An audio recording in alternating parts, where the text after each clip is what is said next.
اللہ کے رسول علیہ السلام نے دعا بتائی ہے، عمل ارشاد فرمایا ہے، لیکن یہ جو جتنے وظیفے ہیں سوشل میڈیا اور اس پر، یہ تو کرنے والوں کے اپنے کو اللہ تعالیٰ علیہ وسلم نے فرمایا ہے کہ جو آدمی جمعہ کے دن امام کے ممبر پر بیٹھنے سے پہلے مسجد میں آ جائے تو اللہ تعالیٰ اس کو 1 سال کے مقبول روزوں کا اجر و ثواب عطا فرماتے ہیں، 1 سال کے اس کے گناہ معاف فرماتے ہیں۔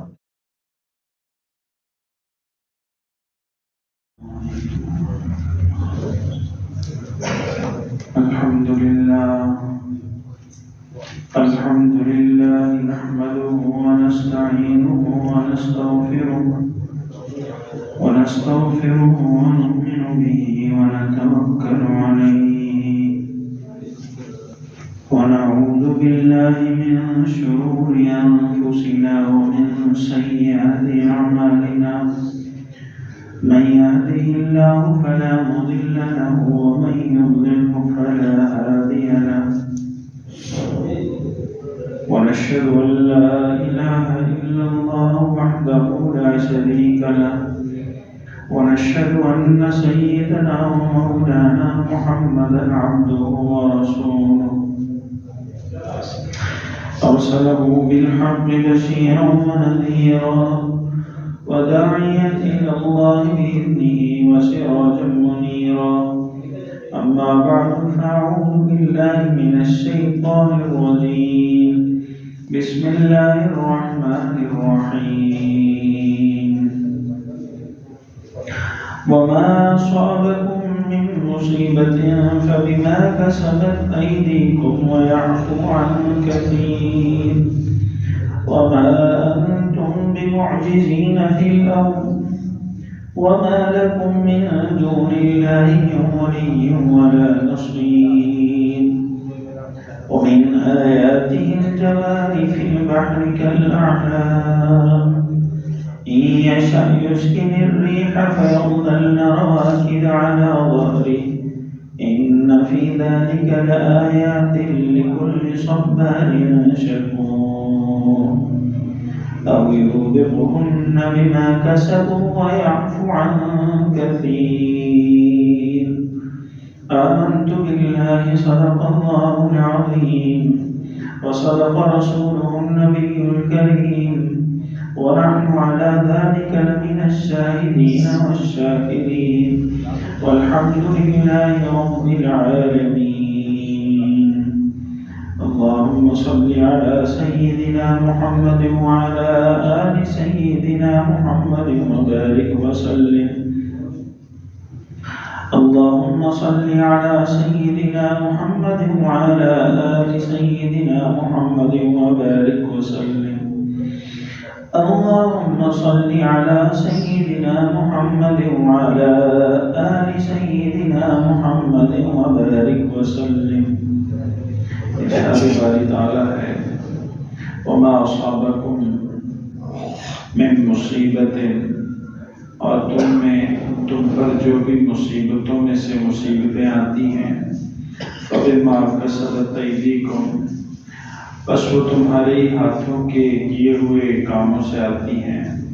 وَيَعْفُو عَنْ كَثِيرٍ، اور اللہ بہت سے گناہوں کو معاف کر دیتا ہے. وَمَا أَنْتُمْ، اور تم بِمُعْجِزِينَ فِي الْأَرْضِ، نہیں ہو زمین میں عاجز کرنے والے. وَمَا لَكُم مِّن دُونِ اللَّهِ مِن وَلِيٍّ وَلَا نَصِيرٍ، اور سوائے اللہ تعالیٰ کے نہ تمہارا کوئی کارساز ہے نہ مددگار ہے. وَمِنْ آیَاتِهِ، اور اس کی نشانیوں میں سے ہے الجوار فی البحر، سمندروں میں، کالاعلام، پہاڑوں جیسے جہاز. اس کی نشانیوں میں سے ہے سمندروں میں پہاڑوں کی طرح اونچے جہاز. ان یشاء یسکن، اگر وہ چاہے تو ٹھہرا دے الریح، ہوا کو، فیظللن رواکد علی ظہرہ، بس وہ اس کی سطح پر، پانی کی سطح پر اسی طرح کھڑے رہ جائیں. ان فی ذلک لآیات لکل صبار شکور، بے شک ان باتوں میں صبر کرنے والے شکر گزاروں کے لیے نشانیاں ہیں۔ او یوبقہن بما کسبوا ویعفو عن کثیر، اللہ بہت سوں کو برے عملوں سے تباہ کر دیتا ہے اور بہتوں کو معاف بھی کر دیتا ہے۔ یہ قرآن کریم کی سورہ شورى ہے 25 پارے کی، اس کی آیات ہیں۔ اللہ تعالیٰ ہمیں قرآن کریم سے نفع لینے، سمجھنے، علم حاصل کرنے، اس پر عمل کی توفیق عطا فرمائے۔ دیکھیں جو جمعہ المبارک کا اجتماع ہوتا ہے، یہ ہر 6 دن بعد اس لیے رکھا گیا ہے کہ تاکہ ہم کوئی خیر کی بات، نفع کی بات، فائدے کی بات ہم سن لیں، سیکھ لیں۔ چونکہ قرآن پاک سے ہماری دوری ہو جاتی ہے اور دین کی باتوں سے ہم ناواقف رہ جاتے ہیں، تو جمعۃ المبارک کے دن اسی لیے فرمایا کہ جو، بلکہ اس کو امام ابن کثیر رحمۃ اللہ علیہ، یہ جو سورہ جمعہ ہے جس میں اللہ تعالیٰ نے فرمایا یا ایھا الذین آمنوا اذا نودی للصلاۃ من یوم الجمعہ فاسعوا الی ذکر اللہ، جب جمعے کے لیے ندا دی جائے تو پھر جمعے کی تیاری میں بھاگو، جمعے کے لیے نکلو۔ اس کی تفسیر میں لکھا ہے، اور یہ تفسیر ابن کثیر والے، امام ابن کثیر یہ چھوٹے آدمی نہیں ہیں، تقریباً قرآن پاک کی اس وقت تک مختلف زبانوں میں، عربی، اردو اور جتنی دنیا کی زبانیں، ان سب زبانوں کو ملا کر ایک تحقیق ہے کہ 40,000 سے زائد قرآن پاک کی تفاسیر ہیں۔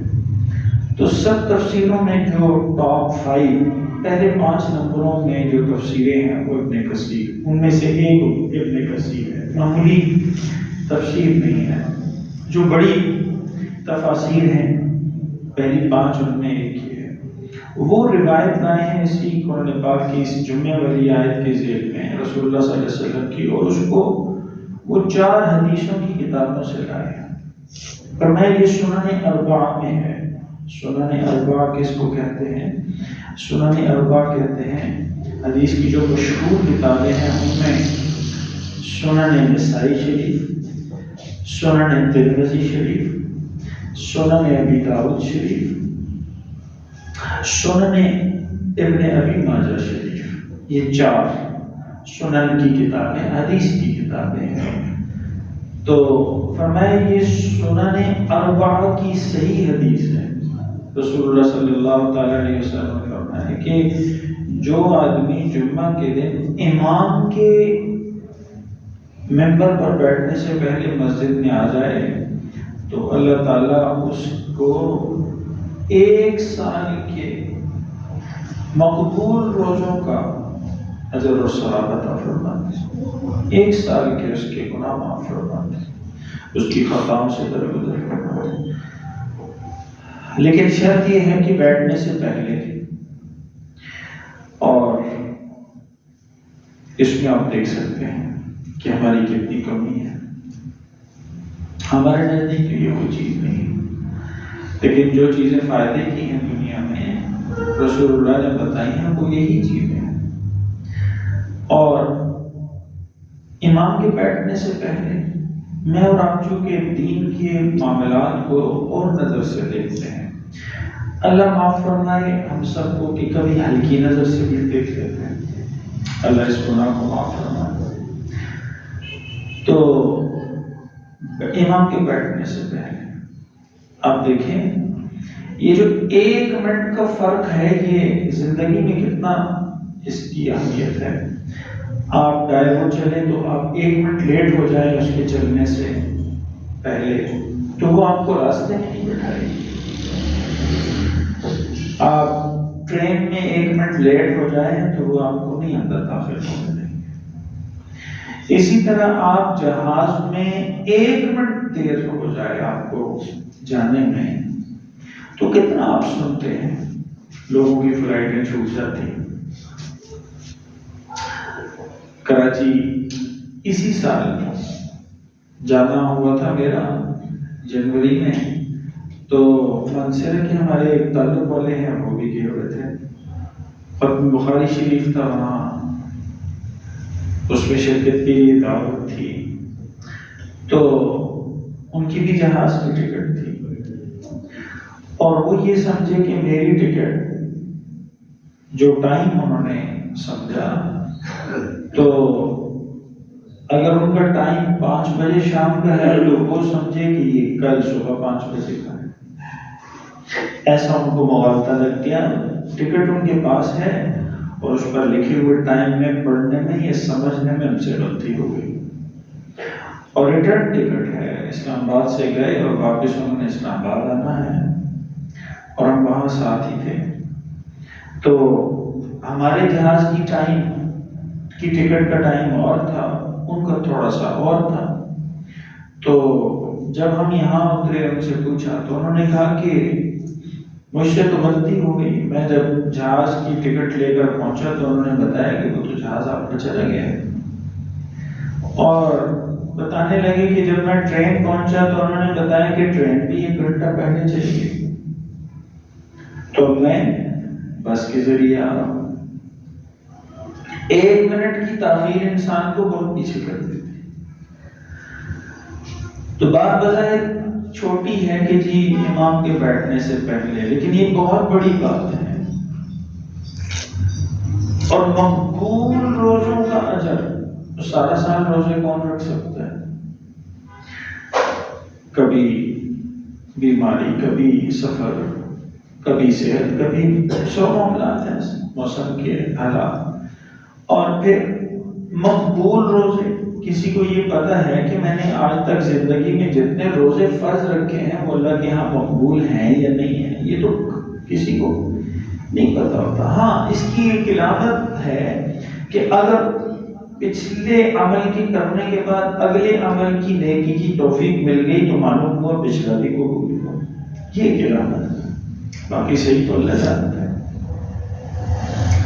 تو اس لیے ہمارے ہاں یہ اس بات کی بڑی سستی ہے، ہم اس بات کو کہتے بھی رہتے ہیں کہ، اور پھر یہ فرمایا حدیث مبارکہ میں کہ مسجد آیا امام کے ممبر پر بیٹھنے سے پہلے اور کوئی بات نہیں کی، اور کوئی ایسا کام نہیں کیا جس سے نمازی مسجد ماحول متاثر ہو، بات نہیں کی، دھکا نہیں دیا، کسی کا کندھا نہیں پھیلانا، موبائل میں نہیں لگا، کسی کو تنگ نہیں کیا، خاموش۔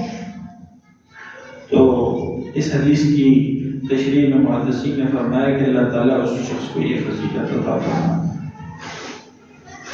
قرآن کریم کی یہ جو آیت ہے، آپ دیکھیں کہ بعض بات ہمیں پریشانی ہو جاتی ہے کہ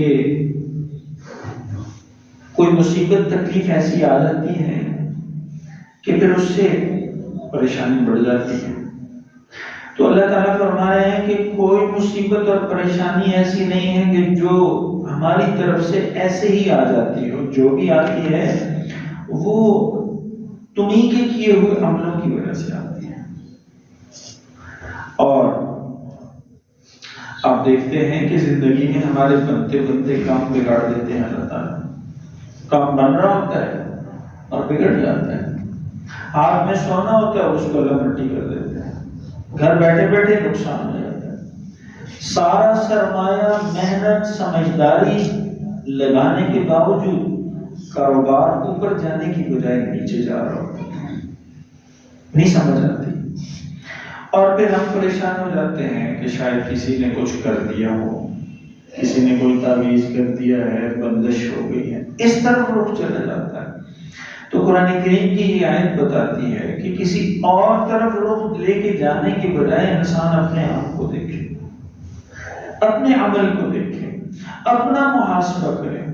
حضرت مولانا مفتی محمد شفیع صاحب رحمۃ اللہ تعالی علیہ نور اللہ مرقدہ، جو مفتی اعظم پاکستان تھے اور مفتی تقی عثمانی صاحب دامت برکاتہ العالیہ کے والد گرامی، ان کے پاس جب بھی کوئی جاتا اپنی مشکل تکلیف بیان کرنے تو حضرت فرماتے کہ اپنا محاسبہ کرو، یہ مصیبت کس کام کی وجہ سے اللہ تعالیٰ نے تم پر بھیجی ہے۔ دم بھی کرتے، تعویذ بھی بتاتے، وظیفہ بھی ارشاد فرماتے، لیکن فرماتے کہ یہ دیکھو یہ خود احتسابی کرو کہ یہ جو تکلیف آئی ہے اس تکلیف کے آنے کی وجہ کیا ہے۔ اس تکلیف کے آنے کی وجہ کہیں میں خود تو نہیں ہوں، کہیں میرا کوئی کام تو نہیں۔ ہم کیا کرتے ہیں، ہم زیادہ تر وظیفوں کے پیچھے چلے جاتے ہیں، اور یہ جو سوشل میڈیا کا زمانہ ہے آپ اس میں دیکھتے ہیں ہر کام کے لیے ایک وظیفہ ہے، ہر کام کے لیے۔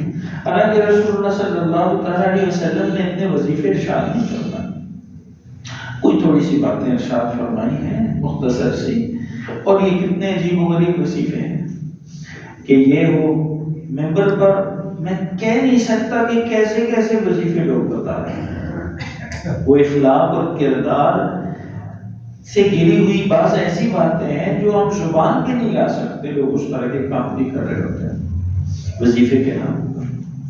حالانکہ اللہ کے رسول علیہ السلام نے دعا بتائی ہے، عمل ارشاد فرمایا ہے، لیکن یہ جو جتنے وظیفے ہیں سوشل میڈیا اور اس پر، یہ تو کرنے والوں کے اپنے کوئی تجربے صحیح غلط وہ مختلف بحث ہے، کوئی صحیح بھی ہو سکتا ہے، کوئی غلط بھی ہو سکتا ہے، وظیفہ بھی صحیح بتایا جا سکتا ہے، بتانے والا بھی غلط ہو سکتا ہے، وظیفہ صحیح ہو سکتا ہے، سو باتیں ہیں، ہر قسم کے لوگ مارکیٹ میں ہیں۔ اور یہ بھی آپ حضرات کے گوش گزار کرنا ہمارا فرض ہے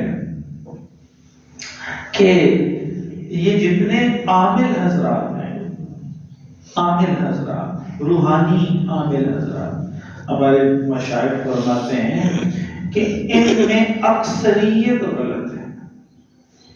ہلکا لفظ استعمال کیا ہے میں نے، اکثریت غلط ہے۔ اکا دکا یا صحیح لوگ بھی ہیں، لیکن ہر طرف ہمارا ذہن چلا جاتا ہے وظیفے کی طرف، یہ وظیفہ کر لو۔ اللہ کے رسول علیہ السلام نے کسی صحابی کو یہ ارشاد نہیں فرمایا یہ کام نہیں ہو رہا تو ٹانگیں آسمان کی طرف کرو، سر نیچے کر لو، رات کو یہ پڑھو، فلاں کرو، اتنے بکرے دے دو، اتنا یہ کر دو، اور پھر ہم کر تو لیتے ہیں، بات کو پریشان کرتے ہیں۔ کتنے لوگوں نے مجھ سے پوچھا، پوچھنا منع نہیں ہے، کتنے لوگوں نے کہ جی گھر بناتے وقت ہم نے یہ نیت کی تھی کہ اگر اللہ نے توفیق دی گھر بنانے کی تو ہم 2 کالے بکرے ذبح کریں گے۔ اب کالا کہاں سے ڈھونڈیں اور ذبح کیسے کریں؟ اب تو ظاہر ہے اللہ نے توفیق دے دی تو بکرے پر پیسے لگانے کی بجائے دل چاہتا ہے کہ وہ پیسے گھر پر لگاؤں، تو اب کیا کریں اس کا؟ تو مانائی کیوں تھا، مانگائی کیوں تھی ایسی بات؟ کہاں سے سنی، کہاں سے پوچھی، کس سے کہا؟ کوئی تو ایسی چیز نہیں ہے۔ کالا بکرا دے دیں، ایسا کر لیں، بنیادوں میں خون ڈال لیں، بہو آئے تو اس کے آنے سے پہلے دروازے پر ذبح کر لیں، بکرا ذبح کر لیں، یہ کر لیں۔ ان چیزوں کا کوئی قرآن و سنت کے ساتھ کوئی جوڑ اور تعلق نہیں ہے، قرآن و سنت کے ساتھ ان چیزوں کا کوئی تعلق نہیں۔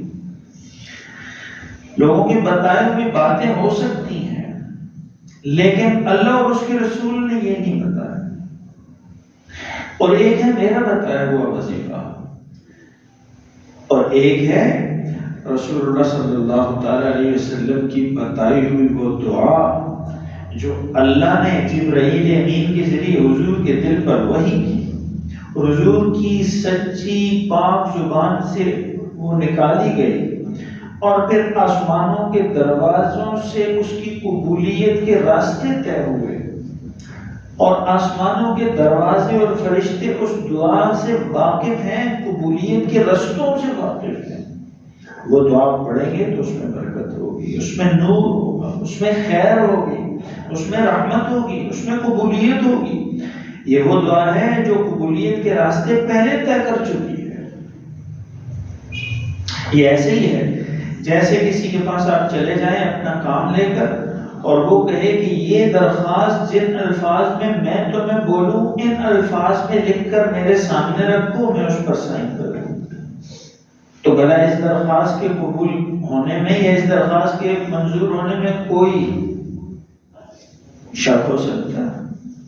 جس نے منظور کرنی ہے وہ الفاظ کو خود بتا رہا ہے، وہ کہہ رہا ہے ان الفاظ میں لکھو اور لکھ کر میرے حوالے کرو۔ تو اللہ کے رسول علیہ السلام نے جتنی دعائیں جتنی ارشادات ہیں وہ سارے کے سارے قبول شدہ اللہ کے ہاں مقبول ہیں۔ ہم وظائف کے چکر میں پڑ جاتے ہیں بعض اوقات، بہت زیادہ وظائف، اور ہر کام کے لیے وظیفہ ہے، ہر کام کے لیے تو وظیفہ ہے ہی نہیں ہے، دعائیں ہیں اور اعمال ہیں اور ساتھ اس کی محنت اور کوشش بھی ہے۔ ہاں احتساب کرنا یہ بڑا ضروری ہے۔ بعض اوقات انسان کے بنتے کاموں کو اللہ تعالیٰ بگاڑ دیتے ہیں اس کے ایسے گناہوں کی وجہ سے کہ جن گناہوں سے وہ ناواقف ہوتا ہے، اور اس میں بشائر نے فرمایا 3 بڑے گناہ ہیں، 3 بڑے گناہ ہیں جو انسان کے بنتے کاموں میں رکاوٹ ڈال دیتے ہیں، کام بگڑ جاتے ہیں، بنتے کام ہاتھوں سے پھسل جاتے ہیں۔ فرمایا سب سے پہلا جو گناہ ہے وہ ظلم ہے، اور قرآن کریم نے فرمایا ان الشرک لظلم عظیم، ایک ہے مخلوق کے ساتھ ظلم کرنا، ایک دوسرے کے ساتھ ظلم کرنا، اور ایک ہے اتنی دلیری کرنا کہ اللہ کے ساتھ ظلم کرنا۔ ان الشرک لظلم عظیم، اللہ نے فرمایا سارے ظلم بڑے ہیں لیکن اللہ کی ذات کے ساتھ ظلم کرنے والے کا ظلم سب سے بڑا ہے۔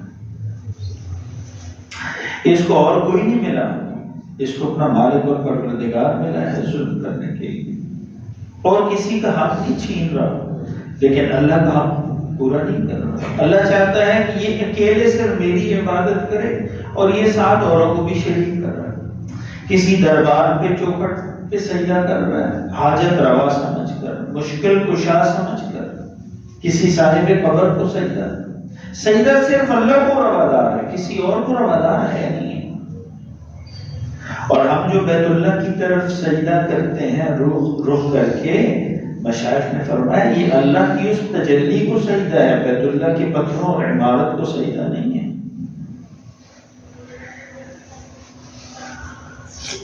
غیر اللہ سے نظر مانگنا، غیر اللہ کی نیاز مانگنا، اور چھوٹی چھوٹی چیزوں کا وہم کرنا، بلی نے راستہ کاٹ لیا تو یہ ہو جائے گا، اور کوا بولا تو یہ ہو جائے گا، اور آگ بخار شاہی تو یہ ہو جائے گا، یہ سب توہمات ہیں، ان کا اسلام اور دین اور قرآن و سنت کے ساتھ کوئی تعلق نہیں۔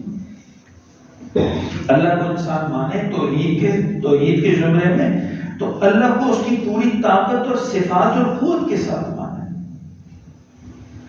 وہ جیسے کسی نے تقریر میں کہا کہ اللہ والے جا رہے تھے، یہ سب بنائی ہوئی باتیں ہوتی ہیں، اللہ والے ایسی باتیں نہیں کرتے، کہ وہ جا رہے تھے کہیں رکے تو چڑیاں پیڑ پر بہت شور کر رہی تھی تو ان کو ناگوار گزرا تو انہوں نے کہا سب مر جاؤ، تو وہ سب مر گئے۔ تھوڑا آگے گئے تو کتے بھونکنے لگے تو انہوں نے کہا کہ تم بھی مر جاؤ، تو ایک کتا زندہ رہا باقی مر گئے۔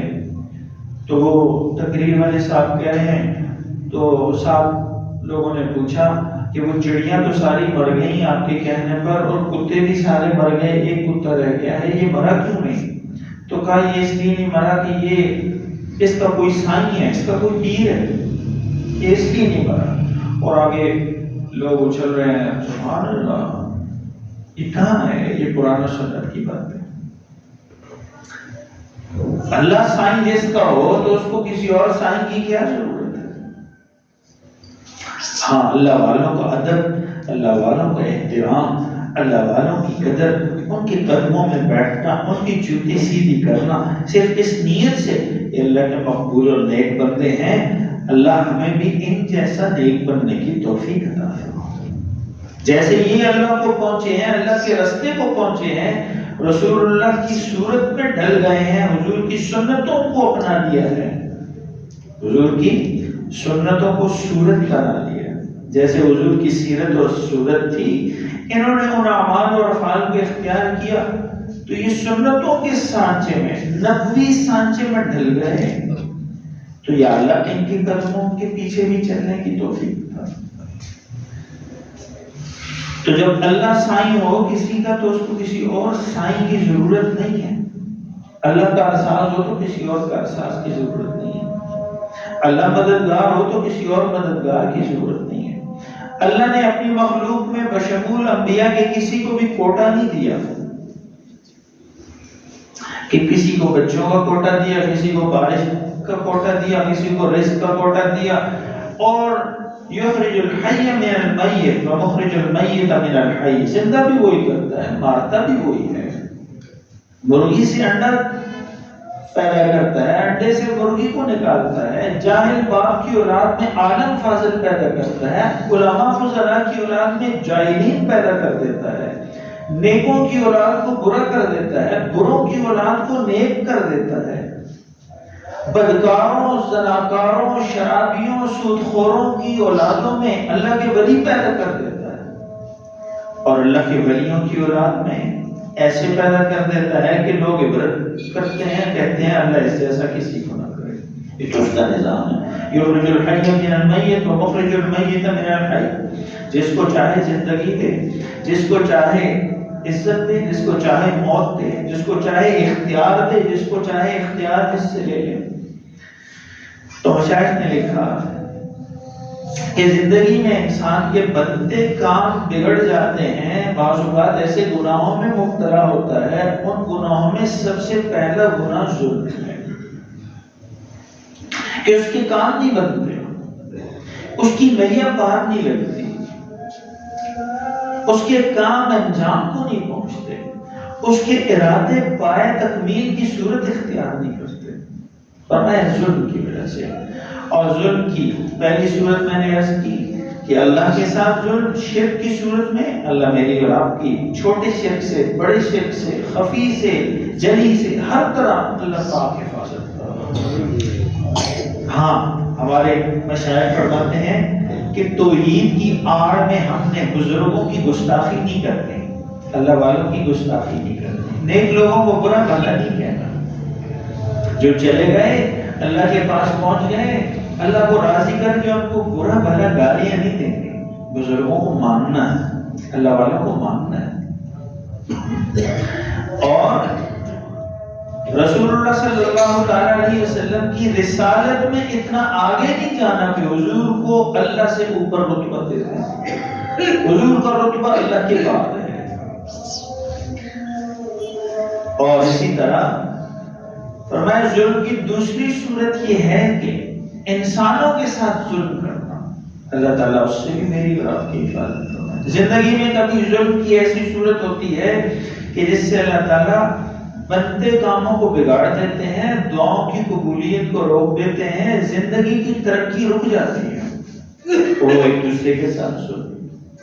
اور ظلم ایسی چیز ہے کہ اللہ کو اپنی کسی مخلوق کے ساتھ ظلم پسند نہیں، جیسے حدیث مبارکہ میں رسول اللہ صلی اللہ تعالی علیہ وسلم نے فرمایا، مشہور حدیث ہے، ہر ایک کو پتہ ہے، کئی کتابوں میں ہے حدیث کی، کہ ایک خاتون جو نیک عورت تھی، تہجد گزار اور نیک اور اچھا سمجھے جانے والی عورت تھی، عبادت گزار عورت، اور وہ رات کو دودھ رکھتی اور بلی آ کر اس کے دودھ کو پی جاتی۔ حضور فرما رہے ہیں صلی اللہ علیہ وسلم، کہانی نہیں ہے، تو فرمایا کہ وہ بلی پی جاتی اس کے دودھ کو، تو 2-3 دن تو وہ دیکھتی رہی، لیکن وہ 2-3 دن دودھ بلی آتی اور پی جاتی، وہ ڈھک کے رکھتی اپنے لیے اور بلی آتی وہ پی جاتی۔ تو پھر اس نے بندوبست کیا اور دل میں رکھ لیا کہ یہ بلی جو روز میرا دودھ پیتی ہے، یہ اس کو میں قابو کروں گی اور اس کو سزا دوں گی۔ رسول اللہ صلی اللہ تعالی علیہ وسلم نے فرمایا کہ پھر اس بلی کو اس نے ایک دن قابو کر لیا اور اس کو بند کر دیا پنجرے، کمرے، کسی ایسی جگہ، اور اس کو یہ کہا کہ تو روز میرا دودھ پی جاتی تھی، اب میں تجھے کچھ کھانے کو نہیں دوں، اس کو بھوکا پیاسا رکھا، اور اس بھوک پیاس میں اس بلی کی موت ہو گئی۔ رسول اللہ صلی اللہ تعالی علیہ وسلم کو جو معلوم ہوا تو انہوں نے فرمایا بے شک تہجد اور نیکی اور خیر کے کام کرتی ہو جہنمی عورت ہے، ظلم کی وجہ سے۔ ظلم اللہ کو بلی کتے کے ساتھ بھی پسند نہیں، انسانوں کے ساتھ ظلم۔ کسی کو اللہ تعالیٰ نے اختیار دے دیا، اب جو اس کی جوتے پالش کرنے والا، گاڑی کے ٹائر دھونے والا، فائلیں آگے پیچھے لے کر بھاگنے والا، اس کے ذاتی کام کرنے والا ملازم ہے، اس کو تو وہ نواز رہے ہیں، اور جو اس کی چاپلوسی نہیں کرتا صرف کام کرتا ہے اس کو وہ سزا دے رہے ہیں، اس کو قتل دے رہے ہیں، اس کو ہیلے بہانوں سے اس کی کبھی کیا اس کو ذہنی کوفت اور اذیت دے رہا ہے، کبھی کیا دے رہا ہے، کبھی کیا دے رہا ہے۔ یہ ظلم کی صورت ہے جو اللہ نے اختیار دیا ہے، اس اختیار کا ناجائز استعمال ہے۔ اور اسی طرح بعض اوقات ایک دوسرے کے ساتھ ظلم کرنا، پڑوسی کے ساتھ ظلم کرنا، رشتہ دار کے ساتھ ظلم کرنا، کسی پہ ایسی تہمت لگا دینا کہ اس نے وہ بات ہی نہیں کہی، کسی کا دل دکھا دینا۔ بد دعا سے لوگ ڈرتے ہیں نا، بد دعا سے، بد دعا تو چرند پرند کی بھی لگ جاتی ہے۔ اب وہ بلی کی آپ دیکھیں تو ایک معنی میں گہرائی سے سوچیں تو بد دعا ہی ہے کہ اچھی بڑی عورت کو جہنم نصیب کر دی اس نے۔ تو ظلم بری چیز ہے، اللہ تعالیٰ ظلم سے حفاظت فرمائے۔ ظلم کی کوئی بھی صورت ہو، ظلم اور زیادتی سے اللہ محفوظ فرمائے، زندگی میں ظلم نہ ہو۔ تو مشائخ نے فرمایا کہ ظلم ہوگا تو بنتے کاموں کو اللہ تعالیٰ بگاڑ دیتے ہیں اور پایہ تکمیل تک پہنچنے میں رکاوٹ پڑ جاتی ہے۔ اور دوسرا فرمایا کہ ماں باپ کے ساتھ زیادتی کرنا، ظلم کرنا، تعدی اور نافرمانی یا ان کو اذیت دینا، یہ ایسا گناہ ہے کہ یہ انسان کے بنتے کاموں کو بگاڑ دیتا ہے۔ اور جن گناہوں کا عذاب دنیا کی زندگی سے شروع ہو جاتا ہے، اگرچہ مشائخ فرماتے ہیں کہ دنیا میں ہر گناہ کا عذاب دنیا کی زندگی سے ہی کچھ نہ کچھ سٹارٹ ہوتا ہے۔ بعض اوقات آپ دیکھتے ہیں کہ ہم پر کوئی ایسی مصیبت آ جاتی ہے کہ جو اوروں پر نہیں آئی ہوتی ہے، لوگوں پر نہیں آتی ایسی مصیبت، ایسی مصیبت آ جاتی ہے، ایسی پریشانی اور تکلیف آ جاتی ہے، پھر وہ دور ہی نہیں ہوتی۔ تو اس میں یہ دیکھنا کہ کسی نے بندش کر دی ہے، کوئی جنات آ گئے ہیں یا کوئی ایسی چیز ہے، اب وہ جنات بھی اتنے فارغ ہیں کہ وہ ہر چیز انسان سے ڈرتی ہے بشمول جنات کے۔ انسان اس کائنات کا دولہ ہے، اشرف المخلوق ہے، ساری مخلوقات کے سردار ہیں ہم، فرشتے تابع ہیں ہمارے، یہ باڈی گارڈ رکھے ہوئے ہیں اللہ تعالیٰ نے، سیکیورٹی لگا رکھی ہے، لکھنے والے بھی اور حفاظت کرنے والے بھی، ڈیوٹیاں بدلتی ہیں۔ ہر انسان کے ساتھ باڈی گارڈز ہیں فرشتوں کی صورت میں جو آتے جاتے ہیں، اس کی حفاظت کرتے ہیں۔ سب مخلوقات تابع ہیں، لوگ جنوں سے ڈرتے ہیں، جو اللہ سے ڈرتا ہے سب مخلوق اس سے ڈرتی ہے، اور جو اللہ سے نہیں ڈرتا یہ ہر مخلوق سے ڈرتا ہے۔ یہ توحید اللہ کا خوف ایسی چیز ہے کہ یہ ہر چیز کو ڈرا دیتی ہے۔ جنات کے اوپر اللہ نے مخلوق رکھی، موکلات۔ اب لوگ کہتے ہیں موکلات ہیں میرے قبضے میں، بھائی تیرے قبضے میں پوری کائنات کی سب مخلوق تیرے قبضے میں دی ہے اللہ تعالیٰ نے، اس کے لیے کسی چلے کی ضرورت نہیں ہے۔ اللہ کو دل میں بسا لو، توحید کو مان لو، اللہ کو واحد اور قہار مان لو، اس کو زوراور مانو، سب مخلوق تمہارے زیر لگی ہیں، ہر ایک تمہاری خدمت کے لیے پیدا کی۔ تو فرمایا کہ مشائخ نے لکھا ہے کہ بعض اوقات والدین کے ساتھ ظلم اور زیادتی کا گناہ ایسا ہے کہ انسان کی زندگی میں اگر یہ گناہ شامل ہو جائے تو پھر انسان کی زندگی کے بنتے کاموں کو اللہ تعالیٰ بگاڑنا شروع فرما دیتے ہیں، اس کے کام بگڑ جاتے ہیں، اس کا کوئی کام نہیں بنتا۔ بعض اوقات انسان سوچتا ہے کہ چلے میرے والدین نے بد دعا تو نہیں دی، بد دعا دینا ضروری نہیں ہے، دل کا دکھنا، وہ دل جو دکھ رہا ہے وہ اللہ تعالیٰ دیکھ رہے ہیں، اور وہ جو دل دکھ رہا ہے اور جو سمجھدار ہو جاتے ہیں عمر کے اس حصے میں پہنچ کر، یہ بڑی عمر کو پہنچ جاتے ہیں، ان سے آپ پوچھ سکتے ہیں۔ جوانی میں تو انسان کو نہیں سمجھ آتی، جوانی پتہ نہیں اللہ نے کیسی چیز بنائی ہے، اندر جاتی کوئی چیز نہیں ہے دماغ میں، سمجھ سنتا ہی نہیں ہے انسان. آپ یہ بچوں کو، جوان بچوں کو جو مرضی ہے کہیں، سخت سردی ہے سویٹر پہن لو، یہ کر لو وہ کر لو، آپ دیکھتے ہیں وہ نہیں سنتے، وہ اپنی مستی کرتے. تھوڑی عمر بڑی ہو جاتی ہے تو پھر انسان سمجھنے بھی لگتا ہے. جو حضرات عمر میں سنجیدہ عمر کو پہنچ گئے، آپ ان سے پوچھیں تو وہ یہ کہیں گے کہ والدین اگر زبان سے کچھ بھی نہ بھی کہیں، دل سے ناراض ہوں تو اس کا اثر زندگی پہ محسوس ہوتا ہے.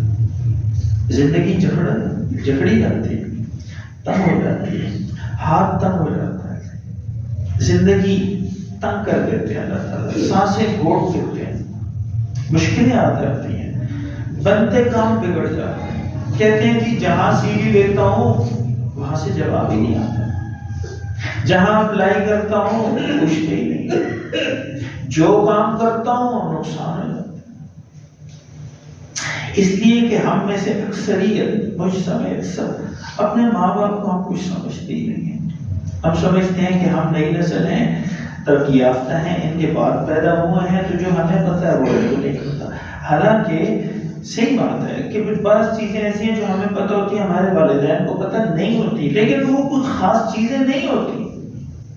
اگر بٹن والا موبائل باپ چلا سکتا ہے اور بیٹا ٹچ والا چلا سکتا ہے تو اس میں کیا ہوگا، کون سا کمال ہو گیا.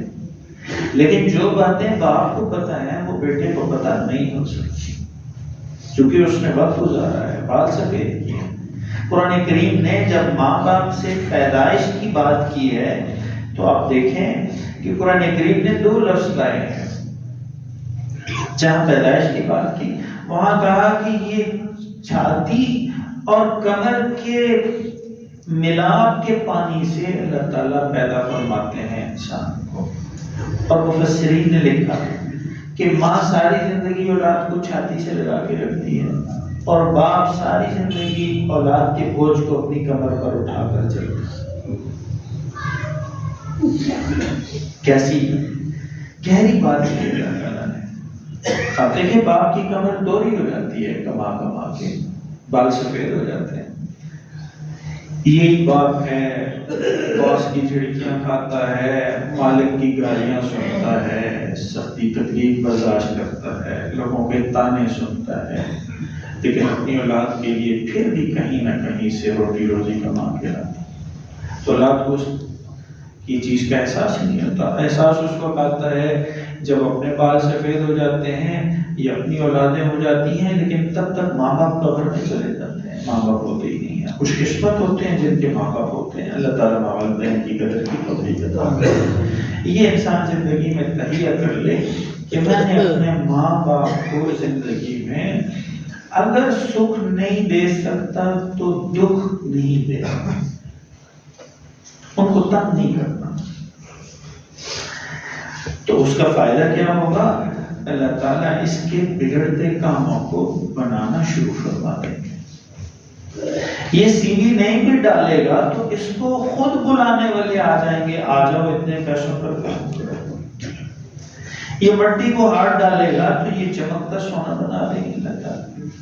اس کو کچھ بھی نہیں آتا ہوگا پھر بھی رزق اس کے پیچھے بھاگے گا. یہ دیکھ نہیں سکتا، یہ پڑھ نہیں سکتا اچھے طریقے سے، اس کی پرسنالٹی شخصیت اچھی نہیں ہے، لیکن رزق ہے کہ رزق کی بارش رکتی نہیں ہے.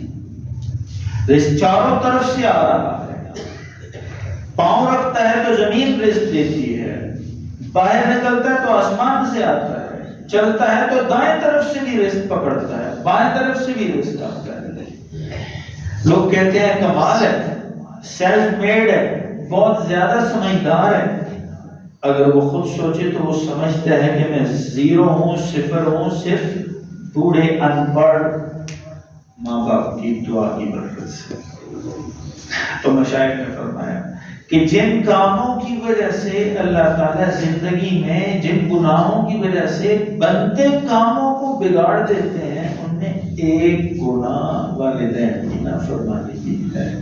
اللہ تعالیٰ میری اور آپ کی حفاظت فرمائے اور والدین کی خدمت کی بھی توفیق عطا فرمائے. جان سے بھی ہم ان کی خدمت کریں، مال سے بھی کریں اور اپنی زبان سے بھی کریں، اپنی سوچ سے بھی کریں. اور جن دل کے زندہ ہیں ہم سمیت اللہ سب کو صحت کے ساتھ زندگی عطا فرمائے. اور تیسرا فرمایا کہ وہ گناہ جن کی وجہ سے انسان کی زندگی کے بنتے کام بگڑ جاتے ہیں، اس کی کبھی زندگی میں سید نہیں ہوتی، جس کو ہندو میں کہتے ہیں سید ہو جانا، اردو میں کہتے ہیں سید ہو جانا، اس کی سید نہیں لگتی۔ فرمایا وراثت کے حصوں کو مناسب شرعی حدود کے مطابق تقسیم نہ کرنے سے اللہ اس کے بنتے کاموں کو بگاڑ دیتے ہیں۔ بہنوں کا حصہ ہے، اس نے اک تک پہ اپنی چالاکی اور چتر دھاری پہ، بہن تو پٹواری کے پاس نہیں جا سکتی، وہ گرداور اور تحصیلدار کے پاس نہیں جا سکتی، اور اس نے کیا کیا، اپنے تعلقات کو استعمال کیا، کوئی آگے پیچھے کیا اور ان کو فارغ کر دیا، ان کو کہا یہی ہے تیرا حصہ۔ اسی باپ کی وراثت میں اس کی کوٹھی بن گئی اور بہن کی 2 مرلے بھی نہیں پوری۔ اور یہ کتنا بڑا گناہ ہے۔ کسی نے مجھ سے مسئلہ پوچھا کچھ عرصہ پہلے کہ اور بہت عزت دار لوگ، بہت اچھے لوگ، ہمارا تعلق ہے ہم سے، سب جانتے ہیں ان کو، ہلکا اشارہ بھی کرو تو سب کہیں گے ہم سب جانتے ہیں۔ تو ان کے فیملی کے کسی خاتون نے مسئلہ پوچھا تقسیم کے حوالے سے، تو میں نے انہیں عرض کیا کہ آپ اپنے بھائی کو، دونوں بھائیوں کو یہ بات بتائیں اس طرح تقسیم ہوگی۔ کہا کہ میرے بھائی کہتے ہیں کہ اگر یہ جو ہم دے رہے ہیں یہ نہ لیا اور باتیں کی تو پھر ہمارے ساتھ زندگی میں کوئی تعلق رکھنے کی اجازت نہیں۔ تو وہ کہنے لگی کہ مولانا صاحب یوں تو پھر میرے ماں باپ تو مر گئے اور میرا میکے کا دروازہ بند ہو جائے گا، میرے 2 بھائی ہیں، دونوں تعلق چھوڑ دیں گے مجھ سے، تو اب آپ بتائیں۔ وہ کہتے ہیں کہ یہ جو حصہ ہم دے رہے ہیں یہی تیرا بنتا ہے اور اس کے علاوہ نہیں ہے، اگر مانگا تو پھر ہمارے ساتھ تیرا کوئی تعلق نہیں۔ تو میں نے انہیں عرض کیا کہ آپ کہیں نہ کہیں، اگر ہم ہوتے تو ہم ان کو کہتے کہ کسی کو ڈاکے سے کسی کا مال لینا، گن پوائنٹ پر کسی کا مال لینا اور اس طرح اپنی بہن کی وراثت لینا، ان دونوں میں کیا فرق ہے؟ بالکل ایک جیسی بات ہے۔ کسی اور کے ساتھ نیکی کرتے کیا اپنی بہن، سگی بہن کے ساتھ جو ایک چھاتی ماں کی چھاتی سے دودھ پی کر بڑے ہوئے ہیں، زمین کے جائیداد کے کچھ مرلوں کے لیے اس بہن کو بیگانہ کر رہے ہیں اور بہن کی وراثت تقسیم نہیں کر رہے، اور پھر کیا ہے کہ وراثت بہن کی تقسیم کیے بغیر حج کر رہے ہیں، عمرے کر رہے ہیں، داڑیاں رکھ رہے ہیں، نمازیں پڑھ رہے ہیں، ٹوپیاں پہن رہے ہیں، مونچھیں صاف کر رہے ہیں، سفید کپڑے پہن رہے ہیں، کرتا پاجامہ پہن رہے ہیں اور ہر نیک کام کر رہے ہیں، مسجد بن رہی ہے اس میں پیسے دے رہے ہیں، مدرسے میں راشن دے رہے ہیں، غریبوں کی امداد کر رہے ہیں، رمضان میں لوگوں میں راشن تقسیم کر رہے ہیں اور اپنی بہن کی وراثت دینے کو تیار نہیں۔ تو مشائخ نے فرمایا وہ گناہ جس کی وجہ سے انسان کی زندگی کے بنتے کاموں کو اللہ تعالیٰ بگاڑ دیتے ہیں، ان میں یہ ایک بڑا گناہ ایسا ہے کہ بہنوں کی وراثت ان کو تقسیم نہ کرنا یا پوری نہ دینا، اندازے اور تک سے نہیں۔ اور ہم کیا کرتے ہیں، کہتے ہیں بہنوں نے معاف کر دیا۔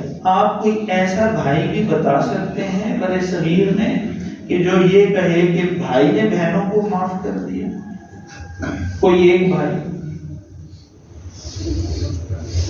کوئی ایک ایسا غیرت مند بھائی ہو جو یہ کہے کہ بھائی نے بہنوں کو سب معاف کر دیا؟ یہ بہنیں ہی ہیں بیچاری معاف کرنے کے لیے، بہنیں بھائیوں کو معاف کرنی ہے جائیدادیں، یہ کیسی بہنیں ہیں؟ آپ اس کو اس کا حصہ انتقال کر کے، رجسٹری کر کے، انتقال کر کے، وراثت کا انتقال چڑھا کے اس کا حصہ اس کو دے دیں، پھر ہم بھی ادھر ہی ہیں، ہم دیکھیں گے کون سی بہن آیا ہوا حصہ واپس کرتی ہے، معاف کرتی ہے۔ پیسہ کس کو برا لگتا ہے؟ جائیداد کس کو بری لگتی ہے؟ زمین کس کو بری لگتی ہے؟ مکان کس کو برا لگتا ہے؟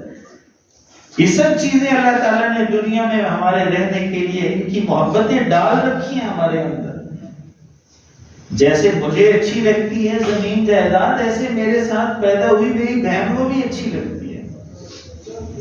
جیسے مجھے اللہ تعالیٰ نے میرے باپ سے دی ہے، ایسے میری بہن کو بھی اسی کے باپ سے ملی ہے۔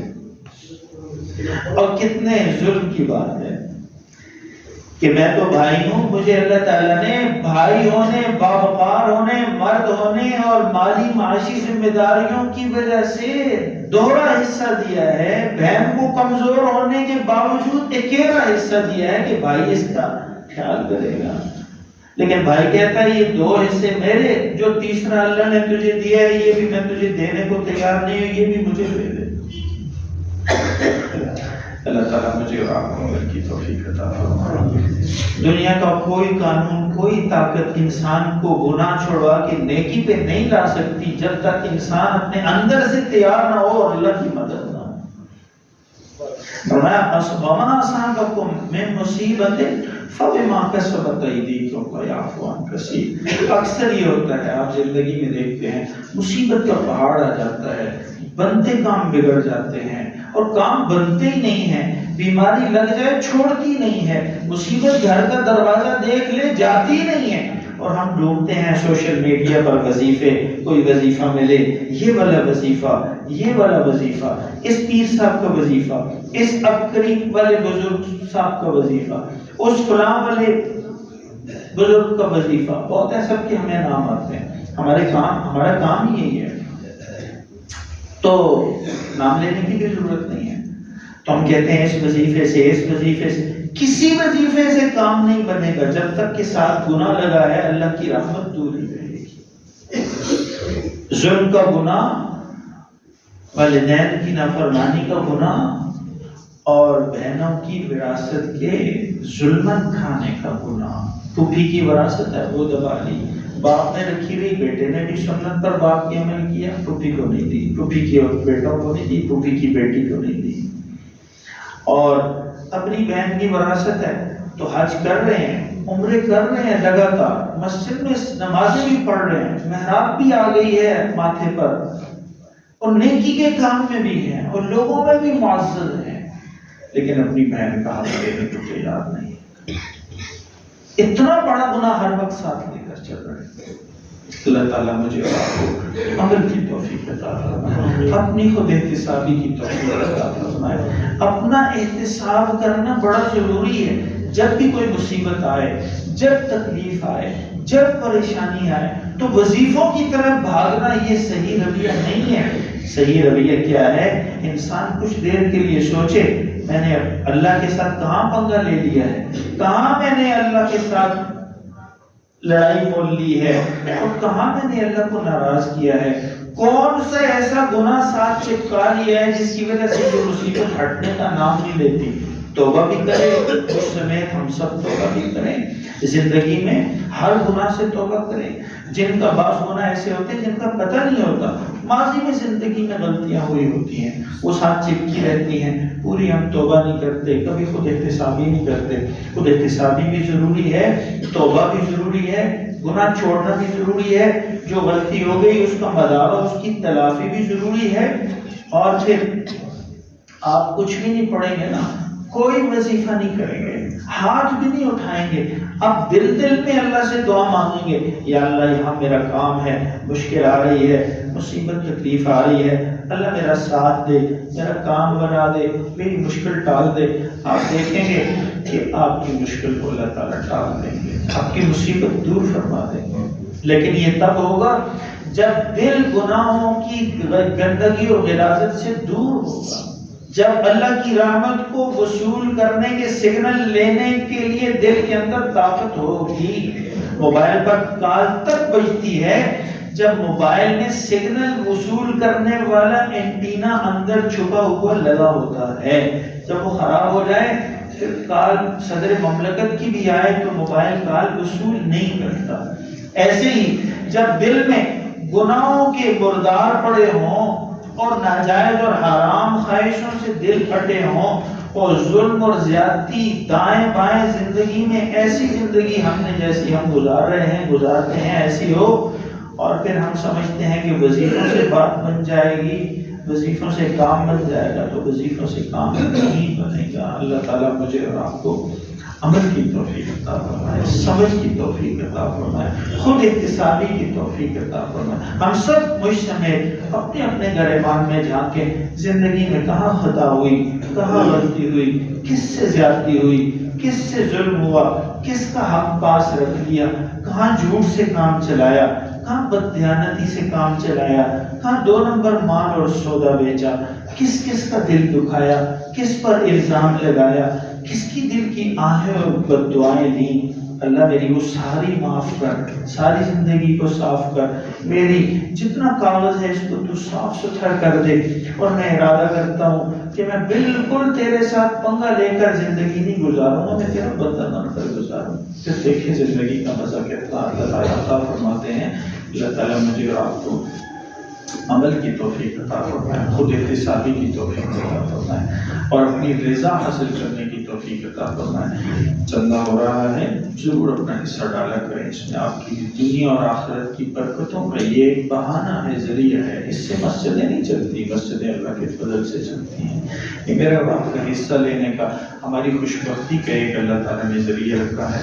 اللہ تعالیٰ ہمیں عمل کرنے کی توفیق عطا فرمائے۔ اس ہفتے ہمارے ایک نمازی رخصت ہوئے ہیں ہم سے، میں نے فجر میں بھی کہا تھا جس دن ان کی نماز جنازہ تھی، اور اس کے بعد بھی کہا، ملک شبیر صاحب فجر کے نمازی اور پہلی صف کے نمازی اور مسجد مدرسے کے ساتھ چلنے والے نمازی اور خاموش نمازی، تنگ کرنے والے نمازی نہیں، اور مسجد کے کاموں میں حصہ لینے والے نمازی، ایسا پیسہ جو بولتا ہو، ایسے پیسے والے نمازی نہیں، ایسا پیسہ جو بولتا بالکل بھی نہیں، پتہ بھی نہیں چلتا تھا کہ ہوا کیا۔ مسجد کا بائک کا کام ہو رہا تھا، مجھے کہنے لگے آپ نے اس دفعہ میرا حصہ نہیں ڈالا۔ کوئی کہتا ہے آپ نے میرا حصہ نہیں ڈالا یہ بائک کے کام میں، کیوں کوئی مسئلہ ہے؟ کوئی مجھے کہنے لگے کوئی آپ کو مجھ سے ناراضگی ہے؟ تو میں نے انہیں عرض کیا کہ حصے کی ضرورت ہی نہیں ہے، مجھے ضرورت محسوس نہیں ہوئی، میں نے اس لیے نہیں ڈالا۔ کہا نہیں، آپ سوچیں اور اگر جہاں ضرورت ہو تو آپ نے مجھے بتانا ہے، میں اپنا حصہ ضرور ڈالوں گا۔ جب ہم مسجد بنا رہے تھے تو میں نے انہیں عرض کیا کہ آپ مسجد کے ہر کام میں حصہ ڈالیں، بنیاد ہو اس میں ڈالیں، سریا ہو اس میں ڈالیں، سیمنٹ ہو اس میں ڈالیں، چھت ہو اس میں ڈالیں، پلر ہو اس میں ڈالیں، روشنی ہو اس میں ڈالیں، اسپیکر کا نظام ہو اس میں ڈالیں، پانی کا نظام ہو اس میں ڈالیں۔ تو سب چیزوں میں تھوڑا تھوڑا جو اللہ نے ان کو توفیق دی، اللہ ان کا دیا قبول کرے۔ یہ مسجد کی تپائیاں یہ قرآن پاک کے لیے رکھی ہیں، یہ انہی نے لا کے دیے۔ جتنے لوگ قرآن پاک پڑھیں گے، جس دن ان کی میت ہو رہی ہے، جنازہ ہے، اس دن بھی یہاں پر قرآن پاک بیچے مسجد میں بھی بچے پڑھے ہیں۔ یہی قرآن پاک میں نے درس قرآن کریم کے لیے 16 لائنوں والے دیے، تو مجھے کہنے لگے اس کا ہدیہ میں دوں گا۔ تو میں نے کہا نہیں، ہدیے کی اس کی ضرورت نہیں، کہا نہیں میں دوں گا، یہ قرآن پاک ان کے صدقہ جاریہ ہے۔ یہ جتنی کرسیوں پر حضرات بیٹھے ہیں یہ ان کا صدقہ جاریہ ہے۔ اب میں بتاؤں گا تو پھر بہت بات پڑ جائے گی۔ اللہ تعالیٰ مجھے اور آپ کو بھی ایسے ہی صدقہ جاریہ کرتے رہنے کی توفیق نصیب فرمائے، خیر کے کاموں میں بڑھ چڑھ کے آنے کی توفیق نصیب فرمائے۔ فجر کا نمازی بننا بہت مشکل ہے کیونکہ بستر نہیں چھوڑتا، گرمی میں نیند پوری نہیں ہوتی، سردی میں بستر نہیں چھوڑتا۔ فجر کا نمازی، پکا نمازی، پہلی صف کا نمازی دنیا سے رخصت ہوا ہے، ہمارا نقصان ہوا ہے۔ اللہ تعالیٰ اس نقصان کا مداوع فرمائے، ان کی اگلی ساری منزلیں اللہ آسان فرمائے، جنت میں ان کو اعلیٰ درجے مقام نصیب فرمائے۔ ان کے چھوٹے بچے رہ گئے، اللہ ان کی دستگیری فرمائے، ان کی ایمان کی، عمل کی، کام کاج کی، کاروبار کی، عزت عصمت کی حفاظت فرمائے۔